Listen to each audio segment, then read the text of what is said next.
Hi, my name is Jamerra and this is Cookies for Clarification.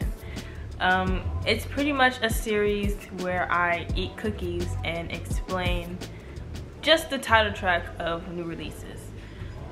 I might have a bonus one where, I'll do a different song, but it's mainly just gonna be the title tracks. And yeah, I'm just eating cookies and explaining, the writing process, what the song's supposed to mean, stuff like that. Do you get it? I hope so. I hope that you like this, and I hope that it, creates a deeper understanding for the songs that I put out. And yeah, without further ado, let's get started.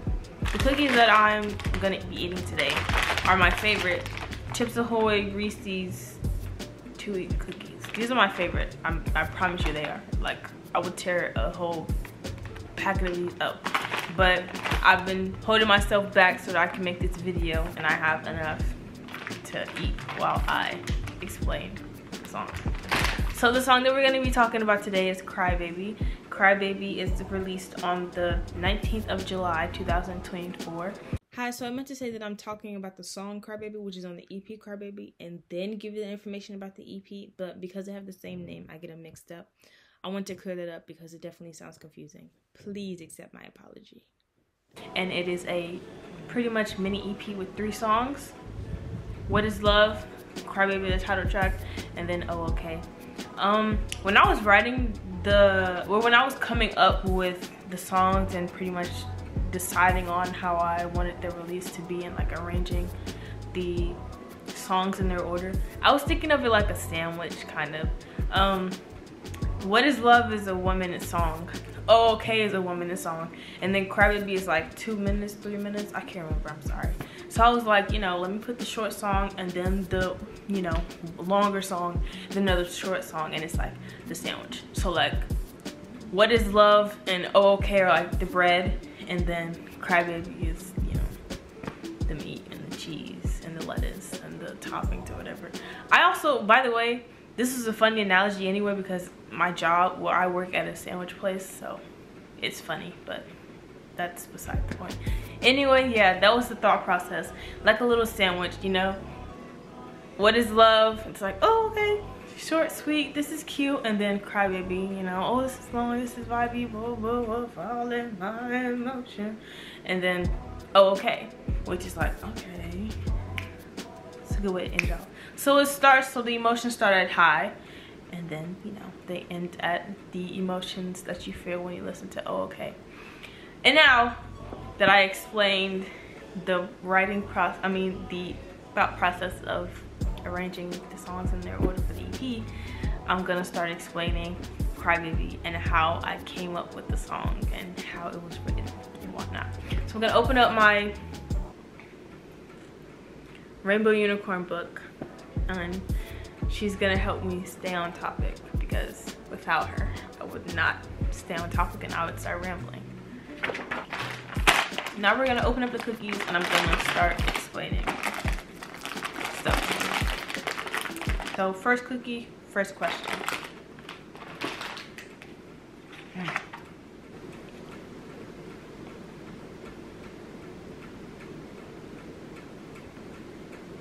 I wrote Crybaby around February, I think, and it was during a time where I was pretty much having an identity crisis in regards to my faith and the religion that I follow, because we were assigned to watch a video on ancient Egypt by our African American history teacher, and in the video it debunks a few things that Christianity revolves around. So it's pretty much debunking some things in the Bible, and so I was getting emotional because it was weird to hear, the stuff that I believe in get debunked. And then also, I was also emotional over the fact that I wasn't as deep into Christianity as I had been, because in African American history class, rehearing all the things that were happening to my people, because I'm Black American.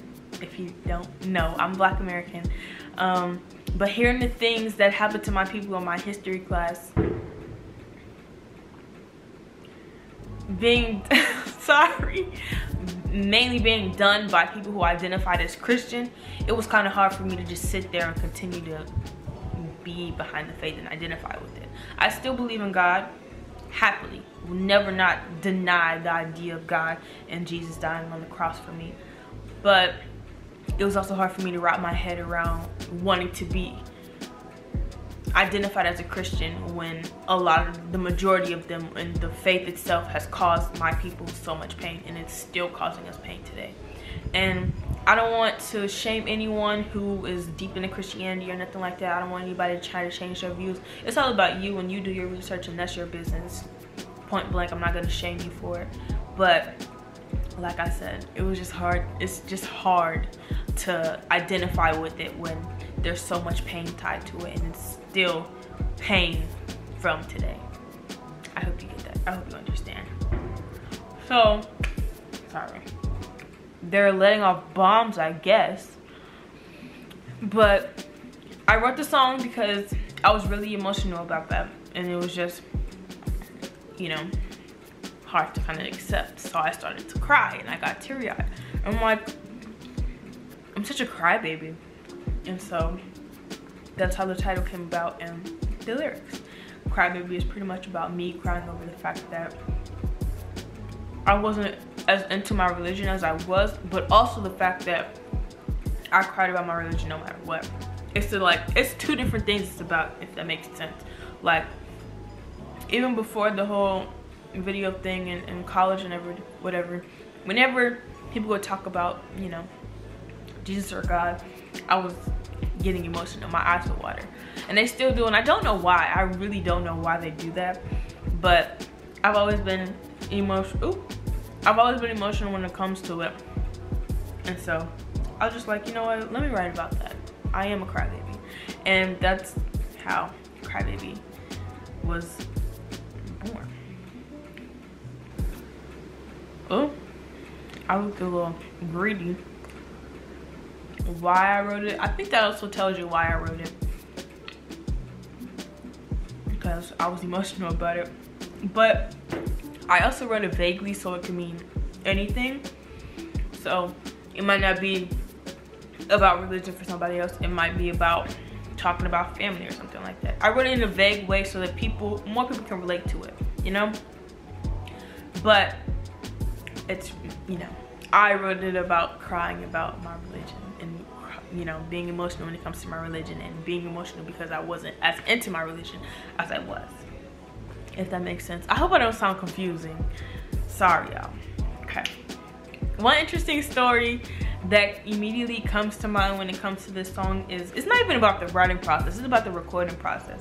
I'm currently learning how to record on my own, and I recorded Crybaby like 3 times. I recorded it at school, I recorded it at my dad's house, I recorded it out here while I'm home for the summer at my mom's, and then I ended up going to the studio to record it again. So that's about 4 times. And man, that song has put me through hell, okay? So that's an interesting story. Oh Lord, that song stressed me out, and it still stresses me out. Please show her love, okay? She's the problem child. That's why she's in the middle. She's the middle child, and she's making sure that she lets it be known that she's the middle child.